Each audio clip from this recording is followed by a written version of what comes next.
song. Maroon song. Maroon warrior. 400 years I and I survivors. Through this tribulation, the drum, the beat, the rhythm, the remaining scatterlights, ska, rock steady, reggae, sounds from the deep like soul music, rebel music, mental music,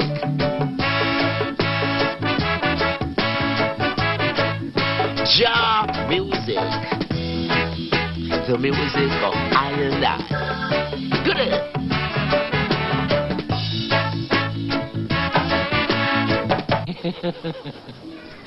Understand? So this music, reggae music, is tell the whole world, you know.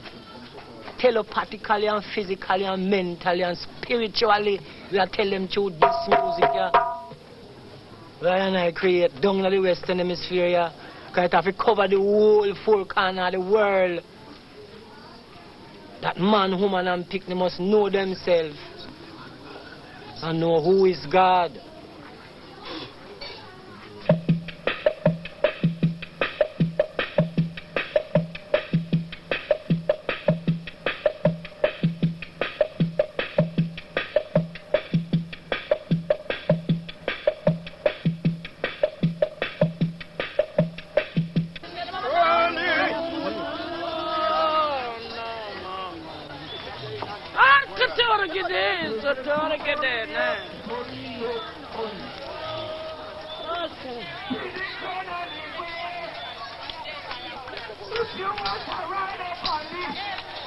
Are you there, Africa, with the bulging and oblong thigh?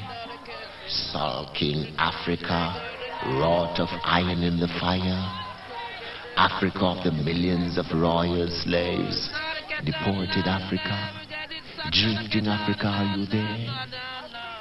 Slowly you vanish, you withdraw into the past, into the tales of castaways, colonial museums, the works of scholars. But I call you back this evening to attend a secret revel.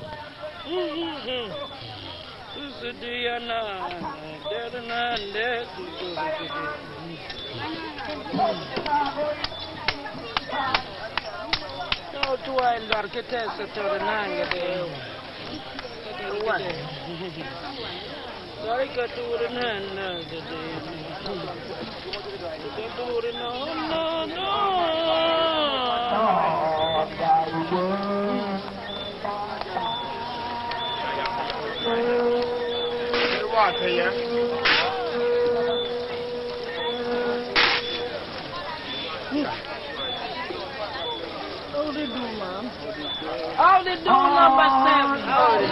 How they do number 9?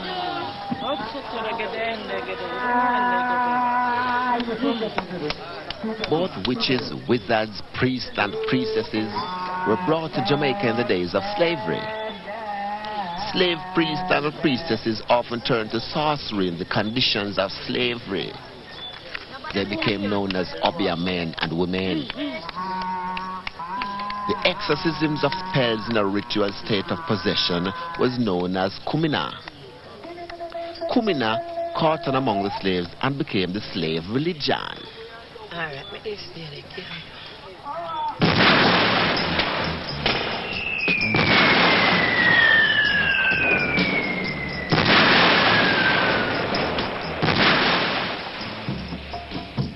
When the British conquered the Spanish in 1655, they began to bring thousands of slaves to Jamaica from West Africa.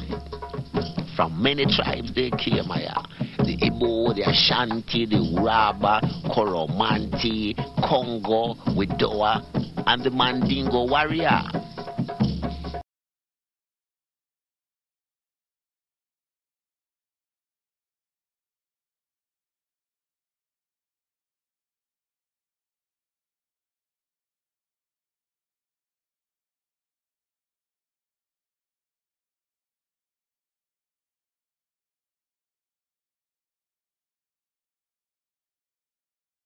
took to the hills. One of the Maroons is now one of our national heroes, Maroon Nanny.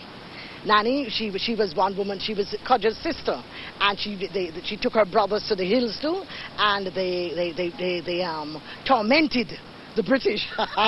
They just tormented them the whole time until the British had to sign a peace treaty with them and all that. But which some people didn't like the idea of the Maroons signing the peace treaty because there were a lot of strings attached, you know, to this peace treaty. However, but during the time of that, they lived in the hills, and they're still there. There are 4 Maroon towns, and you find that they have some of their old songs, the old Maroon songs, have definitely the African strains. Of course, with all the different people that have had influence on Jamaica, you know, you find that different things happen to the songs and all that. But one of this, they used to hold, and they still hold their own courts. And that, you know, for anything that happens there, they hold their own courts. And the song for calling the court, they have a thing called their beng and their kete. The kete is a drum that you still hear sounds of their kete in the Rasta drumming, you know, the Peter.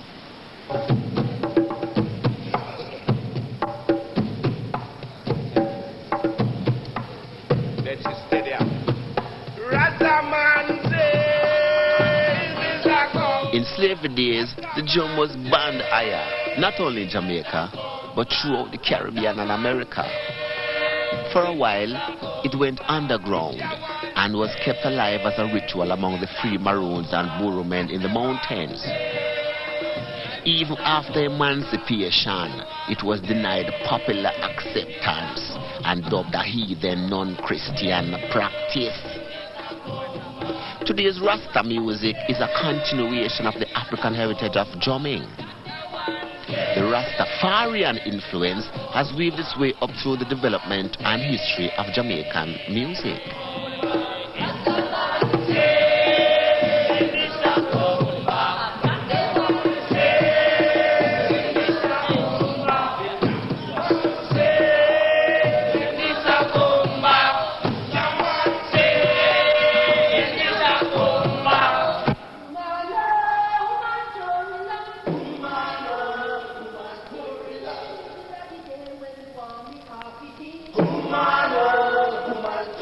In Jamaica, as the record will show, not a year passed between the 17th and the 19th centuries without a rebellion or even the threat of one.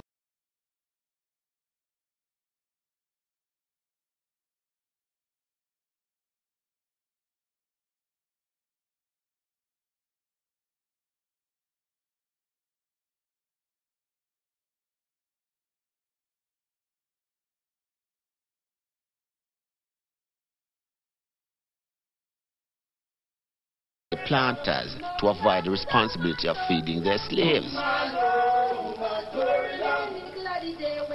Eventually, they were given Sundays off and were able to make money selling their produce at market. On Sundays and at festivals like Christmas, the slaves made their own entertainment. Bands of musicians beat banjos, tom-toms, blow cow horn, and scrape the bones of animals together. Now, under the influence of European music, long before emancipation, the slaves would dress up, dance, and imitate, thereby ridiculing the antics of the slave master. The quadrille, or first figure dancing, is an African mockery of European dances.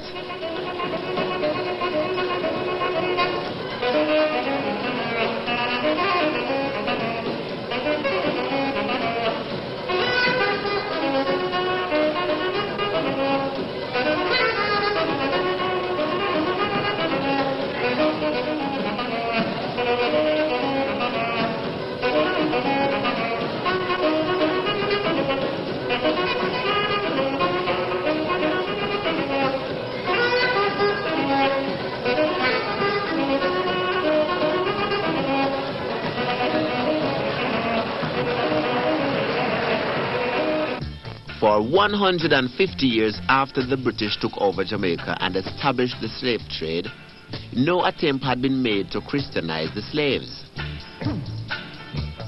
The plantation owners had prevented Christian conversion. the Africans continued to serve African deities. In 1784, George Lyle, a black American Baptist from Georgia and a freed slave, founded a Baptist church in Jamaica, which he called the Ethiopia Baptist Church. He was accompanied by several other black preachers who brought a form of Methodism combined with African religion and music. The success of these preachers was thought to contribute to the rebellion just before the emancipation of the slaves in 1835. In 1861, the Great Revival swept the island. Thousands flocked to revival meetings of Afro-Christian sects. The leaders of these cults were known as shepherds and shepherdesses, the leaders of a band. The band is a group of believers who occupy a yard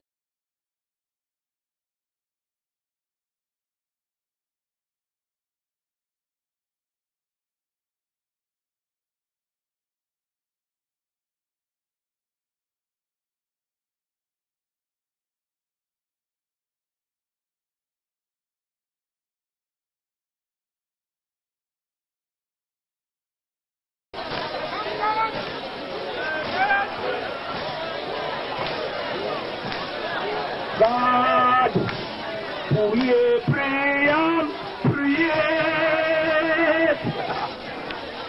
If you walk with me, I walk with you from here to the slope of place. You know, if you let the word of my mouth and the meditation of my heart be acceptable in thy sight, Lord have mercy. Lord have mercy. Lord have mercy.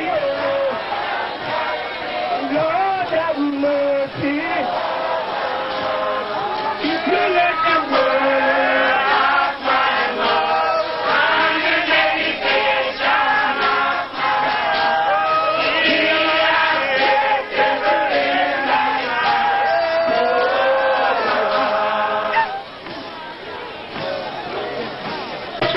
We need this revival. I need a revival.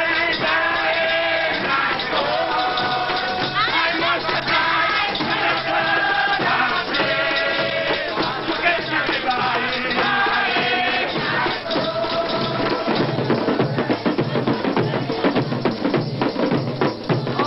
Journeyman, come journey along with me. Along with me. Oh, journeyman, come journey. This is a revival meeting. The shepherds bring their bands to celebrate the rites of revival religion. These revival sects are practicing the cultist rites of revival tables. The dancing and singing of many revival bands converge on a table spread with various items reputed to have power over the spirits, such as candles, healing chemicals, food and drink. Journeyman, come